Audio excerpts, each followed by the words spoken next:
স্বাগতম। আশা করি সবাই ভালোই আছেন। আজকে আমি আপনাদের সাথে শেয়ার করব বরিশালের ঐতিহ্যবাহী বিস্কি। অন্যান্য অঞ্চলে কিন্তু এটা মধুভাত বলে থাকে।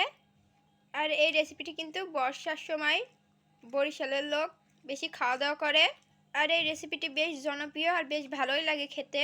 অনেকেই আছেন যারা এই বিস্কিট পারফেক্ট রেসিপিটি পারেন না, তো তাদের জন্য আজকে আমার এই রেসিপিটি। ভিডিওটা টেনে টেনে দেখবেন না, তাহলে কিন্তু অনেক টিপস মিস করবেন। আশা করি ভালোই লাগবে। তো চলুন রেসিপিতে যাওয়া যাক। বিস্কি রান্না করার জন্য এখানে আমি চাল নিয়ে নিয়েছি, মোটা চাল। আর চালটা ভেজে আমি 1 ঘন্টা ভিজিয়ে রেখেছিলাম। আর চালটা কিন্তু আমি ঠান্ডা করে ভিজিয়ে রেখেছিলাম। তো এইভাবে করে ভিজিয়ে রাখবেন 1-1.5 ঘন্টা। আর গরম চাল যদি পানিতে দেন তাহলে কিন্তু সাথে সাথে চালটা ফেটে যাবে। তো এখন আমি বিচকি রান্না করে নিব। তো বিচকি রান্না করার জন্য এখানে আমি একটা বড় সড়ো হাঁড়ি নিয়ে নিয়েছি। তো বিচকি রান্না করার জন্য এখানে আমি 2 টেবিল চামচ মতো সয়াবিন তেল দিয়েছি। দিয়ে দিচ্ছি দারচিনি আর এলাচ, দিয়ে দিচ্ছি তেজপাতা 2 থেকে 3টা। তো নাড়াচাড়া করে একটু ভেজে নিচ্ছি। আর এই বিচকি রান্না করার জন্য অবশ্যই 2 টেবিল চামচ পরিমাণ সয়াবিন তেল দিয়ে নেবেন। আর আপনার অনুযায়ী একটু কমিয়ে বাড়িয়ে নেবেন। তো এখন আমি একটু পানি দিয়ে দিচ্ছি। দিয়ে দিচ্ছি স্বাদ মতো লবণ। আর অবশ্যই বিস্কিটা চেষ্টা করবেন তেলটা দেওয়ার, তাহলে বিস্কিটা অনেক ঝরঝরে হবে। আর তেলটা না দিলে কিন্তু বিস্কি নিচে লেগে যাবে।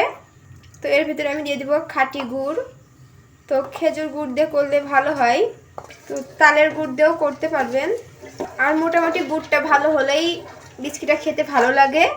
আর ইচ্ছা করলে চিনি দিয়েও করতে পারেন, কিন্তু স্বাদটা ভালো আসবে না, গুড়েই স্বাদটা বেশি ভালো আসে। আর ঐতিহ্যবাহী খাবারে আসলে গুড়টাই বেশি ব্যবহার হয়। তো এবারে আমি খুব ভালো করে গুড়টা ভালোভাবে ফুটিয়ে নিচ্ছি। আর গুড়ের সাথে আমি পানি দিয়েছি যতটুকু আমার চালটা সেদ্ধ হতে লাগবে। তো এখন আমি চালগুলো দিয়ে দিব। আর চালগুলো কিন্তু আমার অনেক ফ্রেশ। তো আমি নাড়াচাড়া করে নিব। আর চালটা কিন্তু আমি খুব ফ্রেশভাবে ধুয়ে নিয়েছি।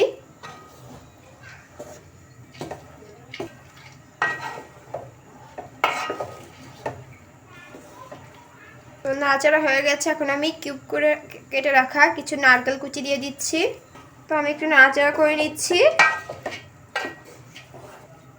আর এই বিস্কিটাই কিন্তু আসলে জিনিস হলো এই নারকেলের টুকরোগুলো।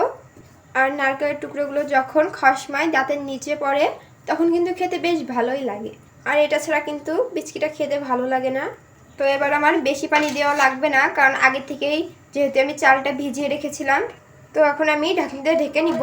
আর এই বিস্কিটটা কিন্তু আপনারা সাথে সাথেও রাঁধতে পারেন, শুধু পানিটা একটু বেশি লাগবে। তো আমি আবার একটু নাড়াচাড়া করে নিব। আমার প্রায় হয়ে গিয়েছে, আর একটু 10 মিনিট রাখলেই হয়ে যাবে। তো বিচকি রান্না করা আমার হয়ে গেছে। এখন আমি সার্ভ করে নিব। তো সার্ভ করা আমার হয়ে গেছে। আর দেখুন কত সুন্দর কালার এসেছে। অবশ্যই এটা আপনারা বাসায় ট্রাই করবেন আর কমেন্টে জানাবেন যে কেমন হয়েছে। আর এটা কিন্তু আমরা বরিশালে কম বেশি সবাই অনেক পছন্দ করি। তো এখন বাচ্চাকে খেতে দেবো, বলবে যে কেমন হয়েছে। আর ঐতিহ্যবাহী খাবার, তাহলে বুঝতেই পাচ্ছেন যে কেমন হয়েছে। তো রোজাকে আমি খেতে দিয়েছি, বলবে কেমন হয়েছে। তো খেয়ে বলবে কেমন হয়েছে।